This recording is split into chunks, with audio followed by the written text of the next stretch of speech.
여러분, 왕이 되면 뭐가 제일 행복할 것 같나요? 권력, 부, 명예, 원하는 건 뭐든 할 수 있는 자유. 그런데 조선 왕들의 마지막을 순서대로 쭉 훑어보면 왕이 되는 건 축복이 아니라 한 사람을 천천히 망가뜨리는 형벌처럼 보입니다.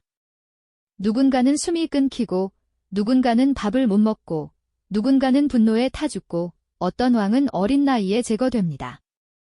재위기간이 길든 짧든 결말은 하나예요.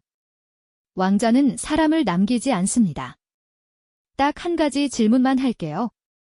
당신이 왕이라면 몇 년을 버틸 수 있을 것 같아요? 조선 왕들 중에는 9개월짜리도 있고 40년짜리도 있습니다. 그런데 더 놀라운 건 오래 산 왕이 승자가 아니라는 겁니다. 오히려 오래 버틴 왕일수록 더 조용하고 더 잔인하게 달아 없어져요. 자, 시작합니다. 조선의 첫 왕, 나라를 만든 남자, 태조. 태조는 칼로 나라를 세우고 피로 땅을 다졌습니다. 그런데 창업군주가 진짜 무서워하는 건 왜적도 반란도 아니에요. 자기 편입니다. 나라를 세운 뒤엔 권력을 나눠야 하잖아요. 그런데 권력은 나누는 순간부터 가족도 동지도 형제도 칼날이 됩니다. 태조의 말년은 승리의 환호가 아니라 궁궐 안에서 터지는 갈등과 배신, 의심의 연속이었을 겁니다. 그리고 마지막은 중풍. 나라를 세운 손이 자기 몸 하나 못 지키는 결말. 왕자는 태조에게 이렇게 말한 거예요. 나라를 만들었지? 이제 너는 너 자신을 못 지킨다. 다음은 정종입니다. 재위는 2년 7개월, 너무 짧아요. 왕이었는데 왕이 아니었던 것 같은 시간, 그 허무함이 남습니다. 노한으로 정리되지만 조선은 이미 조짐을 봅니다. 왕자는 앉는 순간부터 사람을 빨아먹는 의자라는 것, 그리고 조선은 바로 다음 왕에서 완전히 다른 얼굴을 꺼내듭니다. 정치를 시스템으로 만들겠다고, 나라를 칼이 아니라 규칙으로 굴리겠다고 태종이 등장합니다. 태종은 조선을 작동하게 만든 왕이에요. 사람을 정리하고 권력을 정리하고 나라를 관리하기 시작합니다. 그런데 세상을 정리해도 패 하나는 정리 못합니다. 태종의 끝은 폐렴으로 전해지죠. 천하의 숨통을 쥐고 흔들던 왕이 자기 숨 하나 못 지키는 결말. 이게 조선 왕들의 비극이 시작되는 순간입니다. 왕자는 사람을 강하게 만들긴 합니다. 하지만 그 강함은 몸을 서서히 부숴서 얻는 강함이에요.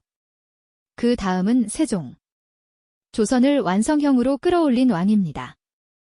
세종은 31년 6개월을 버팁니다. 그런데 그 긴 재위는 단순한 장수가 아니죠. 거의 혹사입니다. 문자, 제도, 과학, 음악, 민생, 나라의 근본을 바꾸려면 왕의 하루는 하루가 아니라 전쟁입니다. 마지막은 당뇨로 전해지기도 하죠. 세종의 엔딩은 영광이라기보다 몸값입니다. 나라를 살린 대가로 자기 몸을 지불한 사람. 그런데 문제는 세종 이후예요. 세종이 너무 크게 해놔서 다음 왕들은 그 그림자에서 시작해야 하거든요. 문종으로 넘어갑니다. 문종은 37세, 재위 2년.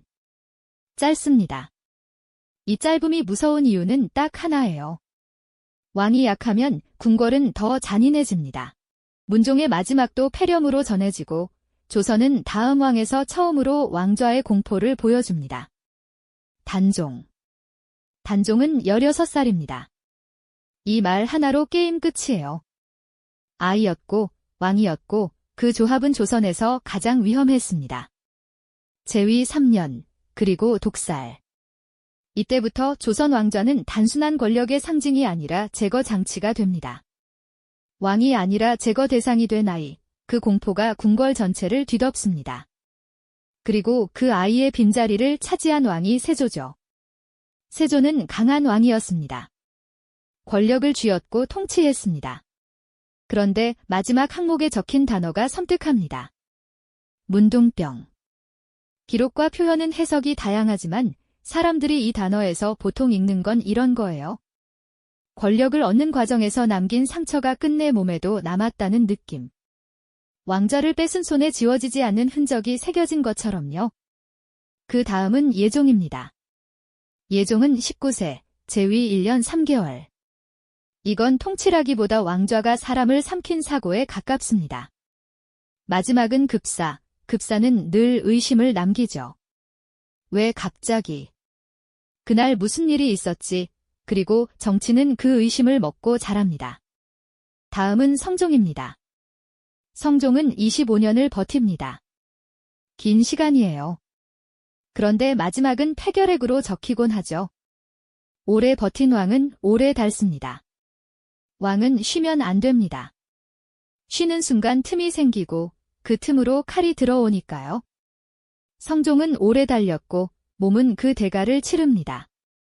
그리고 다음 왕에서 조선은 가장 위험한 걸 봅니다. 권력 위에 감정이 올라서는 순간. 연산군입니다. 연산군은 29세, 젊죠. 그런데 이 젊음이 희망이 아니라 공포가 됩니다. 연산군의 서사는 정치가 아니라 감정의 서사로 흘러가요. 분노, 의심, 상처, 집착. 그 감정이 왕의 권력과 결합하면 사람들은 숨을 못 쉬기 시작합니다. 마지막은 화병이라는 표현으로 적히기도 하는데 그 말이 상징하는 건 결국 하나예요. 분노가 왕을 삼켰다. 칼보다 무서운 건 권력을 쥔 분노였습니다. 그리고 조선은 다음 왕에서 다시 생존의 얼굴을 꺼내 듭니다. 중종. 중종은 38년을 재위합니다. 이건 성공이 아니라 생존이에요. 노환으로 끝났다는 말은 평범해 보이지만 왕좌에서 평범하게 늙는다는 건 그 자체로 기적입니다. 중종은 승자라기보다 살아남은 사람입니다. 그런데 조선은 다시 한번 충격적인 짧음을 보여줍니다. 인종. 인종은 재위 9개월. 9달이면 계절 한 번 바뀌는 시간인데 왕은 겨울도 못 넘기고 사라집니다. 마지막에 적힌 건 것이 전해지는 해석들이 섞여 있을 수 있지만 서사적으로는 이렇게 들려요. 왕이 밥을 못 먹는 나라, 왕이 숨을 못 쉬는 궁궐. 정치는 왕의 식탁까지 들어와 그릇을 엎어버립니다. 왕의 밥상이 무너진 순간 왕도 무너진 겁니다. 다음은 명종. 명종은 21년을 버팁니다. 짧지 않아요. 그런데 마지막은 급사, 안정됐다고 믿는 순간 불이 꺼지는 공포가 남습니다. 급사는 질문을 남기고 질문은 정치가 먹습니다.